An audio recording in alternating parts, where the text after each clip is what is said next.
আসসালামু আলাইকুম, আমি এম এ বাড়ি। তো আজকে তোমাদের ফিজিক্সের একাদশ শ্রেণীর চ্যাপ্টার 2 ভেক্টর এর প্রথম ক্লাস। আচ্ছা, প্রথম ক্লাসে আমরা দেখি সমান ভেক্টর বা ইকুয়াল ভেক্টর, ঋণাত্মক ভেক্টর, সদৃশ ভেক্টর, বিসদৃশ ভেক্টর, একক ভেক্টর, আয়ত একক ভেক্টর, অবস্থান ভেক্টর, সমতলীয় ভেক্টর এবং শূন্য বা নাল ভেক্টর। এই ভেক্টরগুলো সম্পর্কে আমরা কিছু তথ্য জানব। দেখো, সমান ভেক্টর সংজ্ঞাটা আমি বলছি এবং তোমাদেরকে বুঝিয়ে দিচ্ছি, তোমরা চাইলে নোটে লিখে নেবে, বইয়েও আছে সংজ্ঞাগুলো। সমান ভেক্টর বা ইকুয়াল ভেক্টর, যদি একই জাতীয় দুইটি ভেক্টর এর মান ও দিক একই হয়, মান সমান হয় এবং দিক একই দিকে হয়, তাহলে তাকে সমান ভেক্টর বলে। ধরো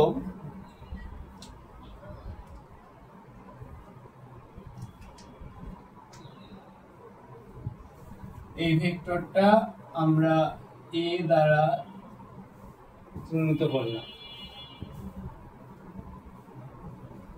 এটাকে আমরা বি ভেক্টর বললাম। তাহলে এই দুইটা ভেক্টরের মান ধরো 5 নিউটন, এইটার মানও 5 নিউটন। একই দিকে ক্রিয়া করছে এবং একই দিকে ভেক্টরের দিক একই, আবার মান সমান, সুতরাং এই ভেক্টর দুইটি সমান ভেক্টর। অতএব যে ভেক্টরের মান সমান এবং দিক একই দিকে তাকে সমান ভেক্টর বলে। অতএব আমরা লিখতে পারি এ ভেক্টর সমান বি ভেক্টর। তো আমরা প্রথমে ভেক্টর সূচনায় আসি। আচ্ছা দেখো, তোমরা 9-10 পড়ে এসেছো স্কেলার রাশি, ভেক্টর রাশি। ভেক্টর রাশি সম্পর্কে আমি বলি, যার মান এবং দিক আছে তাকে ভেক্টর রাশি বলে, তোমরা সবাই জানো। আর ভৌত জগতে যা কিছু পরিমাপ করা হয় তাকে রাশি বলে, এটাও তোমরা সবাই জানো। তো দেখো, ধরো তুমি বীরচেষ্ট নূর মোহাম্মদ পাবলিক কলেজেই পড়ো। তো দেখো, তুমি সোজা মোহাম্মদপুর কাদেরাবাদ হাউজিং এ থাকো। এখন তোমার ভাই তোমার বাসায় বেড়াতে আসছে, তো তুমি কলেজে গিয়েছো, এমন সময় কলেজ ছুটি হয়েছে, তুমি কলেজের পাশে আর কি একটা প্রাইভেট ছিল, প্রাইভেট শেষে বাসার দিকে রওনা হবে। এমন সময় তোমার ভাইয়া তোমাকে বললো যে তুই ওখানে দাঁড়া, আমি তোর সাথে আসছে, এসে এক জায়গায় ঘুরতে যাব। তো ধরো তোমার ভাইয়া নতুন ঢাকায় আসছে, তো তোমার সাথে ঘুরতে যেতে যাচ্ছে। এখন দেখো, ধরো তোমার ভাইয়া রাস্তা জানে না। এখন তোমার ভাইয়া বললো তোমাকে যে আচ্ছা, তোর বীরচেষ্ট নূর মোহাম্মদ পাবলিক কলেজটা কোন জায়গায়?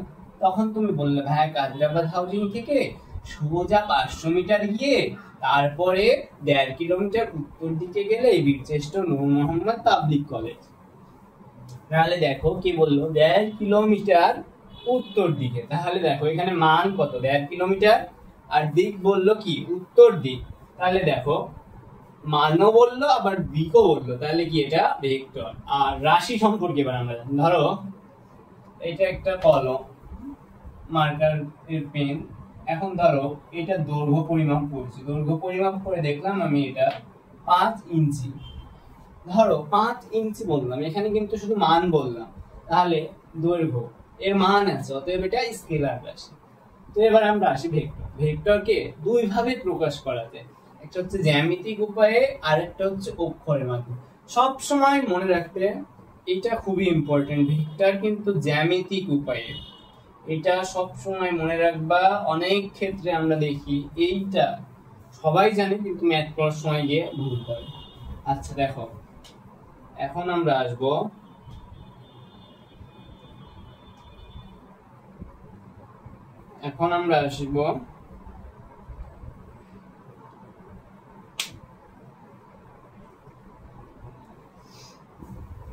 সমান ভেক্টর। তাহলে এই দুইটা ভেক্টর সমান, সমান ভেক্টরের শর্ত 1 নাম্বার, মান সমান 2 দিক একই। তোমাকে পরীক্ষায় দিতে পারে সমান ভেক্টরের শর্ত কি, তাহলে কি মান একই সমান দিক একই।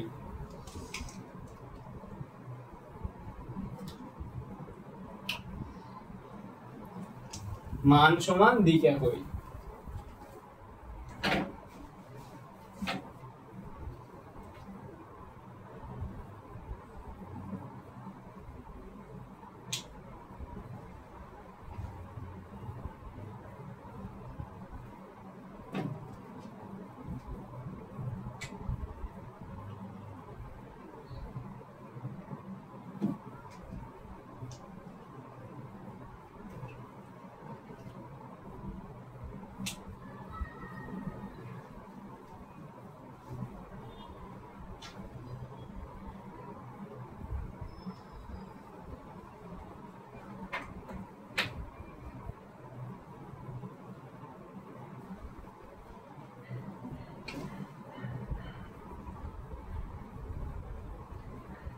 আন্তরিকভাবে দুঃখিত সাময়িক দেরি হওয়ার জন্য। আমি কলমের মার্কে ধীর খুলতে পারছিলাম না, গায়ে অত্যন্ত শক্তি কম।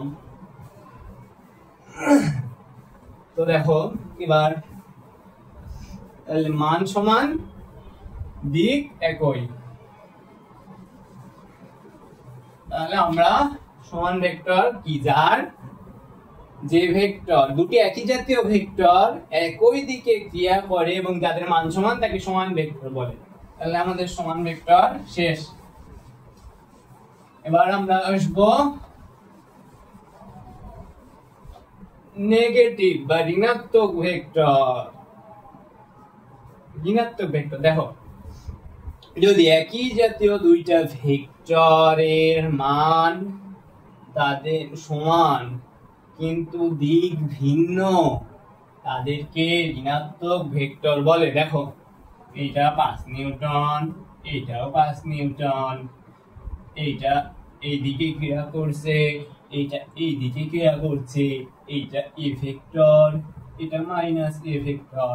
তাহলে দেখো A vector minus A vector, তাহলে কি শর্ত কি, 1 নম্বর মান সমান 2 দিক ভিন্ন। আচ্ছা, তাহলে যদি একই জাতীয় দুইটি ভেক্টরের মান সমান দিক ভিন্ন হয় তাহলে তাকে ঋণাত্মক ভেক্টর বলে। এটা উদাহরণে তোমরা লিখে নেবেন নোটে, ঠিক আছে? আমার কাছে তো আছে। ঋণাত্মক ভেক্টর আমাদের শেষ। আমাদের আমি মূলত ক্লাসটা ডিউরেশনটা মোটামুটি 5 থেকে 8 ঘন্টার মধ্যে আমি শেষ করতে যাচ্ছি, এর জন্য আমি একটু দ্রুত সংজ্ঞাগুলো আর লিখে দিচ্ছি না, মুখেই বলছে এবং উদাহরণগুলো দিয়ে দেখাচ্ছি আর কি। সদৃশ ভেক্টর, যদি একই জাতীয় দুটি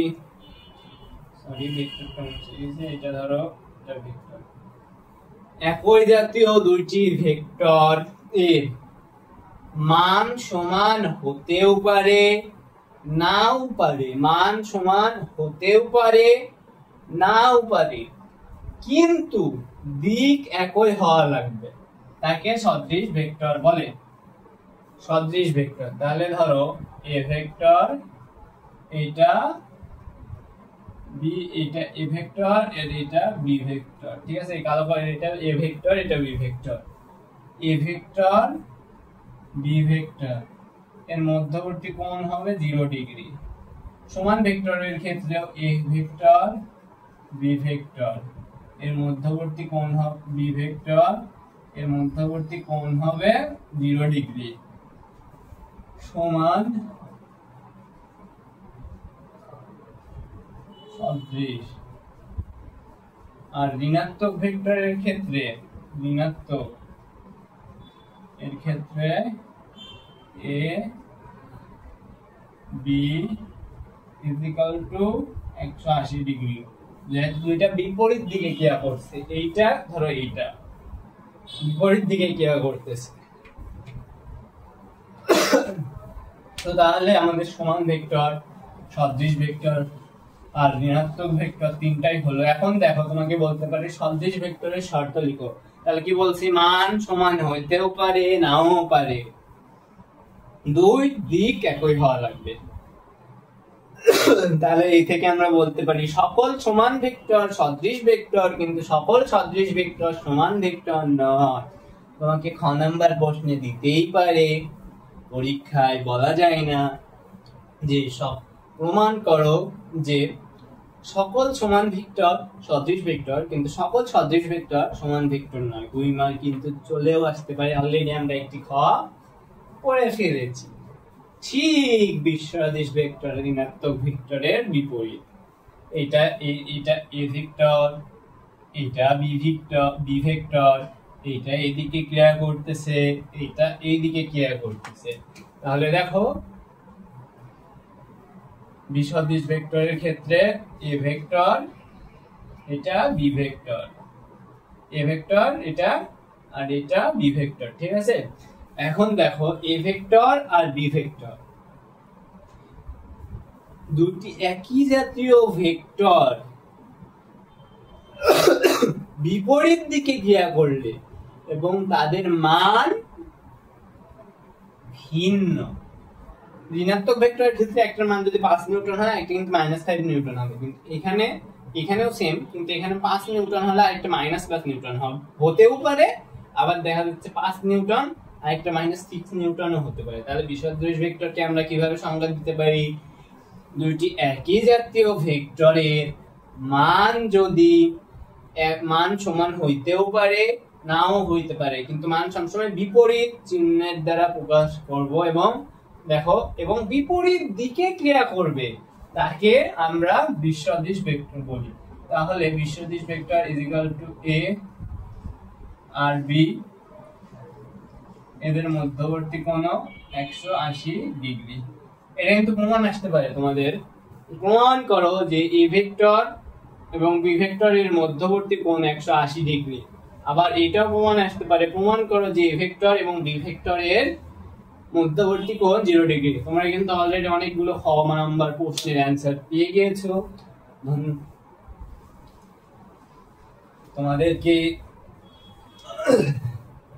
তাহলে সদৃশ ভেক্টর বিসদৃশ ভেক্টর তোমাদের শেষ। সহজ না? অনেক সহজ।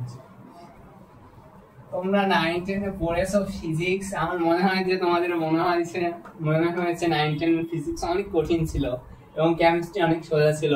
যদিও যখন তোমরা ইন্টারমিডিয়েটে উঠবা তখন টের পাবা আসলে বায়োলজি সাবজেক্টটা অনেক কঠিন এবং কেমিস্ট্রিটা আসলে সহজ, তবে গুছানো নেই আর কি। বইগুলো আর কি একটু ভিন্ন ভাবে দেখা যাচ্ছে। হাজারি স্যারের বই, হাজারি স্যার এবং বইটা বা গুহ স্যারের বইগুলো, আসলে কেমিস্ট্রির বইগুলো তোমার অনেক বিস্তারিত তারা আলোচনা করেছে, ডিপলি আলোচনা করেছে, কিন্তু একটু টপিক যে সুন্দরভাবে সাজানো, আসলে বিষয়গুলো সাজানো, যদিও অক্ষরপত্রের বইগুলো মোটামুটি সাজানো তাদের ধরনটা ভালো, যদিও বিস্তারিত আলোচনা হাজারি নাগের স্যারের মতো করতে পারে নাই তারা রসায়নে। হাজারি নাগ স্যারের বইটাই আর কি বেশি পরিচিত তোমাদের কাছে। তবে আমি বলবো যে ইন্টারমিডিয়েট ফিজিক্স তোমাদের কাছে কেমিস্ট্রির চেয়ে সহজ লাগে, এটা আমিও জানি। তাহলে আমাদের বিসদৃশ ভেক্টর কেমিস্ট্রি ক্লাসে ইনশাআল্লাহ আমরা আসবো, দ্রুতই আসবো।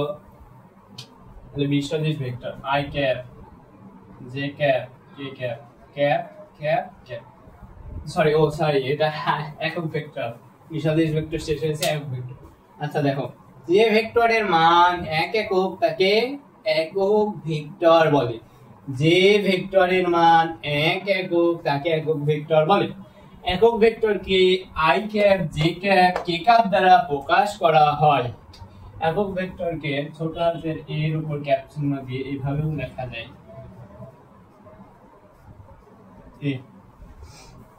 এটা ভেক্টরের মান, এ ভেক্টর এ, ঠিক আছে। যে ভেক্টরের মান 1 একক তাকে, এখন দেখো একক ভেক্টরে আসি আমরা। আচ্ছা আরেকটা একক ভেক্টরে ওটা বসাই আমাদেরকে। আচ্ছা একক ভেক্টর আমাদের শেষ। এখন আমরা চলে আসব এখনকার টপিকটা কিন্তু খুব ইম্পর্টেন্ট। একক ভেক্টর কাকে বলে, এটা ক নাম্বার প্রশ্নে আসতে পারে তোমাদের।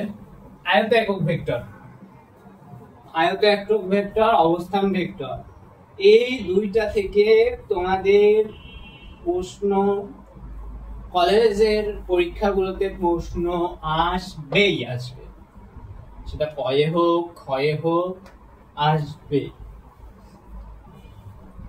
আচ্ছা ঠিক আছে, তো আমরা এবার 1 মিনিটের বিরতি নিব। তোমরা 1 মিনিট একটু বিরতি নিবা। ক্লাসের ক্লাসের একটা মনোযোগের বিষয় থাকে, আর সায়েন্সের ক্লাসগুলোতে একটু বেশি মনোযোগ দিয়ে করতে হয়। আমি 1 মিনিটে আর কি তোমাদের একটা জাস্ট 1 মিনিট বিরতি।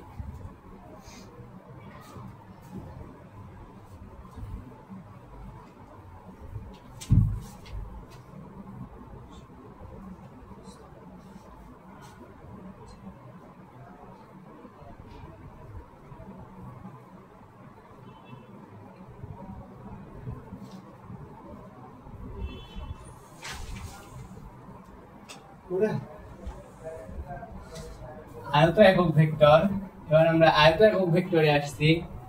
ত্রিমাত্রিক কার্টেসীয় স্থানাঙ্ক ব্যবস্থায় ধনাত্মক অক্ষ বরাবর x y z অক্ষ বরাবর i cap k cap z cap এর মাধ্যমে আয়ত একক ভেক্টরকে প্রকাশ করা হয়। অর্থাৎ ত্রিমাত্রিক স্থানাঙ্ক ব্যবস্থায় ধনাত্মক অক্ষ বরাবর x y z অক্ষ বরাবর i ক্যাপ j ক্যাপ এবং k ক্যাপ কে মূলত আয়ত একক ভেক্টর বলে। আয়ত একক ভেক্টরকে r দ্বারা প্রকাশ করা হয়। r সমান x অক্ষের সাথে i ক্যাপ, y অক্ষের সাথে z ক্যাপ, z অক্ষের সাথে k ক্যাপ। আর r ভেক্টরের মান যদি তুমি বের করতে চাও তাহলে x square i cap x square plus y square plus z square, এটা হচ্ছে আর অবস্থা। সরি আর ভেক্টরকে অবস্থান ভেক্টর, ত্রিমাত্রিক, এটা আয়ত ভেক্টর নয়, আয়ত ভেক্টরকে আমরা মূলত, আচ্ছা দেখো আয়ত ভেক্টর একক ভেক্টর ত্রিমাত্রিক স্থানাঙ্ক ব্যবস্থায় ধনাত্মক অক্ষ বরাবর x y z অক্ষ বরাবর i ক্যাপ j ক্যাপ এবং k ক্যাপ কে আয়ত একক ভেক্টর বলে। ঠিক আছে, আয়ত একক ভেক্টরকে তোমাদের যে মূলত যে বিষয়টা বোঝাবো, এটা ধরো y অক্ষ, x অক্ষ, z অক্ষ, ধনাত্মক অক্ষ, z অক্ষ ত্রিমাত্রিক। এখন তো আমার ধরো ত্রিমাত্রিক 3 ডাইমেনশন বস্তু আঁকাতে আসলে আমি পারি না, যদিও ঘনক আঁকাতে পারি। ধরো এটা y ক্যাপ কে z ক্যাপ দ্বারা প্রকাশ করা হয়, x অক্ষ বরাবর i ক্যাপ দিয়ে প্রকাশ করা হয়, z অক্ষ বরাবর k ক্যাপ দিয়ে প্রকাশ করা হয়। এখন আমরা তাহলে আমাদের আয়ত একক ভেক্টরও শেষ। তাহলে ধরো একটা বস্তু 5 6 7 বরাবর আছে, তাহলে প্রথমে যাবে 5 ঘর, ধরো এটা 1 2 3 4 5, তাহলে 5, এবার যাবে 6 ঘর, 1 2 3 4 5 6, এবার z অক্ষ বরাবর আসবে কয় ঘর, 7 ঘর, 1 2 3 4 5 6 7। তাহলে দেখো বস্তুটা আলটিমেটলি এইখানে আছে। এখন 3 ডাইমেনশনে তো আমার দেখানো পসিবল হচ্ছে না, আমার পক্ষে হলে তোমাদেরকে দেখাতাম। আমার স্যার সুনামধন্য স্যার বিভাকর স্যার, যিনি নটরডেম কলেজ থেকে পড়াশোনা করেছেন, এখন ঢাকা কলেজের অ্যাসিস্ট্যান্ট প্রফেসর, তিনি কিন্তু আমাদের ক্লাসে একদম কলমের সাহায্যে প্র্যাকটিক্যাল গুলো দেখিয়েছিলেন। তোমাদের আসলে দেখানো সম্ভব হচ্ছে না। তো আয়ত একক ভেক্টর আমাদের শেষ। এখন আমরা আসব অবস্থান ভেক্টর। দেখো প্রসঙ্গ কাঠামোর প্রসঙ্গ কাঠামোর মূল বিন্দুর সাপেক্ষে কোন বিন্দুকে যে ভেক্টরের সাহায্যে প্রকাশ করা হয় তাকে অবস্থান ভেক্টর বলে। তাহলে প্রসঙ্গ কাঠামোতে মূল বিন্দুর সাপেক্ষে কোন বিন্দুকে যে ভেক্টরের মাধ্যমে প্রকাশ করা হয় তাকে অবস্থান ভেক্টর বলে। অবস্থান ভেক্টরকে r দ্বারা প্রকাশ করা হয় √xi cap plus yj cap z k cap. z কি এখন r অবস্থান ভেক্টরের মান যদি আমরা নির্ণয় করি √x² y² z², তাহলে আমাদের প্রথমে অবস্থান ভেক্টরকে i cap y cap j cap i cap z cap এবং k ক্যাপে আনতে হবে। তাহলে দেখো এবার আমরা একটা ম্যাথ করব, ছোট ম্যাথ, তোমাদের ভয়ে আসতে পারে এই ধরনের।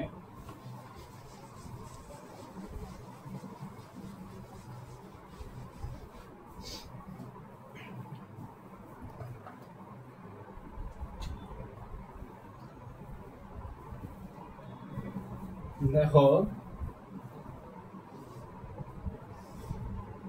এটা একটা বিন্দু যার স্থানাঙ্ক 3 -4, এটা 3 3 -4 আর কত নিব 5 নিয়ে, ঠিক আছে। এটা আরেকটা বিন্দু যার স্থানাঙ্ক 4 3 7, দুইটা বিন্দু এর স্থানাঙ্ক 3 -4 5, এর স্থানাঙ্ক 4 3 7। তাহলে দেখো এটা x এর মান 4, y এর মান x এর স্থানাঙ্ক 4, y এর স্থানাঙ্ক 3, z এর স্থানাঙ্ক 7, x2 y2 z2 x1 y1 z1। তাহলে দেখো r vector is equal to r2 - r1। এটা ধরো আমরা এটাকে সাপোজ একটা এই বিন্দুগুলোকে যোগ করি, আমরা যোগ করার পরে ধরো এটা ডিফাইন করে দিই তোমাদের ক্ষেত্রে, তাহলে সোজা হবে। যেটার মান বড় সেটাকে r2 ধরবা সবসময়, যেটার মান ছোট সেটাকে r1 ধরবা। আমি দেখতেই পাচ্ছি এখানে 4 3 7, 4 বড়, তাহলে এখানে আমি এটাকে r2 ধরবো, এটাকে r1 ধরবো। দেখো r2 - r1, তাহলে দেখো এগুলোকে আমরা i cap j cap k cap এর সাহায্যে, যেহেতু 4 তাহলে r2 এর মান কত বলো 4, তাহলে x অক্ষ বরাবর আছে, তাহলে 4 i cap 3 j cap 7 k cap বিয়োগ r2 বিয়োগ r1। এবার দেখো তো 3i cap -4j cap plus 5k cap, 5k cap. এখন দেখো আরেকটা লাইন করা যাবে, ফার্স্ট ব্র্যাকেট দিয়ে মূলত তোমরা করবা। তো এখানে মাইনাস চিহ্ন দ্বারা গুণ করে তোমরা আরেক লাইন করতে পারো। আমি এক লাইনে দেখাই দেবো তোমাদের। 4i ক্যাপ বিয়োগ 3i cap -3i cap, i cap 3z cap plus 3 minus মাইনাসের প্লাস, তাহলে 3z cap plus 4z cap 7z cap 7k cap minus 5k cap, তাহলে কত প্লাস 2k ক্যাপ। আচ্ছা এখানে আমরা 3 তোমার হচ্ছে -4 ধরছি, আমরা এখানে মূলত -3 নিই, তাহলে একটু হিসাবে সহজ হয়ে যাবেন, যেহেতু ক্যালকুলেটর কাছে নাই। তাহলে এখানে -3 ধরলাম, তার -3 প্লাস 4, তাহলে কত হচ্ছে z ক্যাপ, তাহলে i cap z cap plus 2k cap. এবার আসো এখান থেকে আমরা এখানে আসি, দেখো i cap z cap k cap, i ক্যাপের সহগ কত 1, z ক্যাপের সহগ 1, k ক্যাপের সহগ 2। তাহলে তোমাকে আমি দেখিয়েছিলাম এর আগে তোমাদেরকে যে অবস্থান ভেক্টর r এর মান √r আই ক্যাপের সহগ অর্থাৎ X square plus root over Z ক্যাপের সহগ অর্থাৎ Y square plus root over K এর সহগ square is equal to root over X square Y square plus Z square. তাহলে দেখো আই এর সহগ স্কোয়ার, জেড এর সহগ স্কোয়ার, কে এর সহগ স্কোয়ার। তাহলে দেখো তাহলে আর এর মান root over X square Y square Z square is equal to X এর মান কত 1 আই ক্যাপ, কিছু নাই মানে 1 আছে, তাহলে রুট 1 স্কোয়ার, জেড এর কাছে কিছু নাই মানে 1 আছে, plus 1 square Z square is equal to 2 plus 2 square. তাহলে 1 square plus 1 square plus 2 square is equal to root 5। অতএব অবস্থান ভেক্টরের মান ইজ ইকুয়াল টু রুট 5। আর দেখো তোমাদেরকে এর আগে আমি পড়িয়েছিলাম একক ভেক্টরে পড়িয়েছিলাম a is equal to a ভেক্টরের মান a ভেক্টর। আচ্ছা বলো তো এটাকে যদি আমরা একক ভেক্টর হিসেবে a ভেক্টরটাকে যদি আমরা একক ভেক্টর নিতে চাই তাহলে এর মান কত রুট 5। ধরো আর এটাও আর ধরলাম, তাহলে রুট 5 আর ভেক্টরের মান। এবার দেখো আর ভেক্টরকে প্রকাশ করেছিলাম কি দ্বারা I cap J cap 2k cap, root 5 plus I cap Z cap plus 2k cap. এটা ধরো আর ভেক্টরের অবস্থান ভেক্টরটার একক ভেক্টরকে প্রকাশ করলাম। তাহলে দেখো কি ইজি, অনেক ঘিচিমিচি হয়ে গেল, তোমরা বুঝতে পারছো। এই লাইন থেকে মূলত আমরা এই লাইনে আসছি, তারপরে আর ভেক্টর ধরো একক ভেক্টর এটা দ্বারা একক ভেক্টর কি প্রকাশ করছিলাম আমরা, তোমাদের এর আগে দেখিয়েছি। এটা ধরো আর ভেক্টরের মান কাটাকাটি হয়েছে ধরে নিও তোমরা, আর ভেক্টরের মান এটা হচ্ছে আর ভেক্টর। তাহলে দেখো আর ভেক্টরের মান আমরা কি পেয়েছি r2 r1, আর মান না, আর ভেক্টরকে প্রকাশ করেছি কি r2 r1। তাহলে দেখো i cap plus j cap plus 2k cap পেয়েছি i cap plus z cap plus 2k cap আর ভেক্টর, তার উপরে আছে আর ভেক্টরের মান পেয়েছি আমরা এই যে root over x square y square z square দিয়ে 1 স্কয়ার 2 স্কয়ার রুট 5, তাহলে root 5 divided by i cap plus z cap plus k cap. আমাদের অবস্থান ভেক্টর শেষ।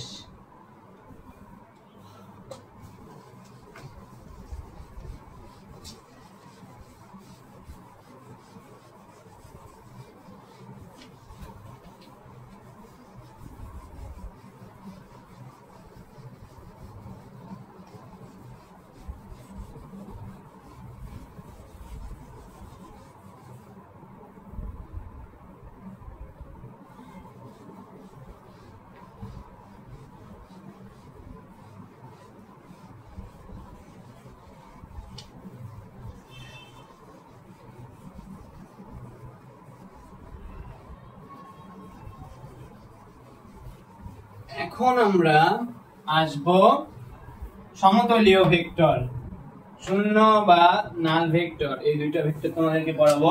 তাহলে দেখো সমতলীয় ভেক্টর, ধরো এটা একটা সমতল, আমাদের দুটি ভেক্টর যদি একটি সমতলে ক্রিয়া করে তাহলে সেই ভেক্টরকে সমতলে যদি কোনো ভেক্টর ক্রিয়া করে তাহলে সেই ভেক্টরকে সমতলে। এটা ধরো একটা ভেক্টর, এটা একটা ভেক্টর, দুইটা ভেক্টর দেখো তো একটা সমতলে, এইটা ধরো এইভাবে আছে, এটা একটা সমতল, এখানে এই কলমটা একটা ধরো ভেক্টর, এটা ধরো আরেকটা ভেক্টর। দেখো তো একটা ধরো এটা আমার দুইটা হাতটাকে সমতলীয় ভেক্টর কল্পনা করলাম, এই কলমটা একটা ভেক্টর, এই হেডটা একটা ভেক্টর। তাহলে দেখো দুইটা ভেক্টর একই তলে ক্রিয়া করতেছে, এইটাকেই মূলত সমতলীয় ভেক্টর বলে। তাহলে সমতলীয় দুইটি ভেক্টর যদি একই তলে ক্রিয়া করে তাহলে তাকে সমতলীয় ভেক্টর বলে। তাহলে আমাদের সমতলীয় ভেক্টরও শেষ। এখন আমরা আসব নাল ভেক্টর। কোন ভেক্টরের মান যদি শূন্য হয় তাকে নাল ভেক্টর বলে। ভেক্টরের মান আবার শূন্য হয় গো, অদ্ভুত। ধরো এই একটা ভেক্টর, এই একটা ভেক্টর, দুইটা ভেক্টর, এইটা এ ভেক্টর, এটাও এ ভেক্টর, দুইটি ভেক্টরের মান যদি সমান 0 হয় তাহলে তাকে শূন্য বা নাল ভেক্টর বলে। তাহলে দেখো এ ভেক্টর প্লাস এ ভেক্টরকে এ ভেক্টর দ্বারা বিয়োগ করলাম, ঠিক আছে। তাহলে দেখো এ ভেক্টরও, এ ভেক্টরের মান ধরো 5 নিউটন, এ ভেক্টরের মানও 5 নিউটন, দিকও এক মানও এক। তাহলে দেখো এ ভেক্টর থেকে এ ভেক্টর বিয়োগ করলাম, তাহলে এ ভেক্টর বিয়োগ এ ভেক্টর। সবসময় মনে রাখবা ভেক্টরকে যখন বিয়োগ করবে প্রথমে ফার্স্ট বন্ধনীর ভিতরে, প্রথম বন্ধনীর ভিতরে মাইনাস চিহ্ন দিয়ে এভাবে প্রকাশ করবা, তারপর যোগ চিহ্ন দিয়ে এক লাইন করবা, তারপরে গান সমান সমান 0 দিবা। তাহলে এটা হচ্ছে শূন্য বা নাল ভেক্টর। তো আমাদের ভেক্টরের প্রথম ক্লাস ছিল এই পর্যন্তই। আজকে আমাদের ভেক্টরের প্রথম ক্লাস শেষ হলো। দ্বিতীয় ক্লাসে আমরা সাধারণ সূত্র ভেক্টরের এবং ভেক্টরের ত্রিভুজ সূত্র, ভেক্টরের বহুভুজ সূত্র নিয়ে আলোচনা করব। সো সবাইকে ধন্যবাদ, এবং যারা আমাদের ইউটিউব চ্যানেলটা এখনো সাবস্ক্রাইব করা নাই তাদেরকে সাবস্ক্রাইব করার জন্য আহ্বান করা হলো, তাদের কাছে অনুরোধ করা হলো তোমরা এরকম আরো ক্লাস পেতে সাবস্ক্রাইব করে রাখবা, তোমাদের উপকারের জন্য আসলে আমার ক্লাস। যদিও আমি ক্লাস আমার একটা হবি, এটা এক ধরনের বলতে পারো, আমি ফ্রি টাইমে এগুলো আর কি করি। তো আচ্ছা, আজকের জন্য এখানেই শেষ। আসসালামু আলাইকুম।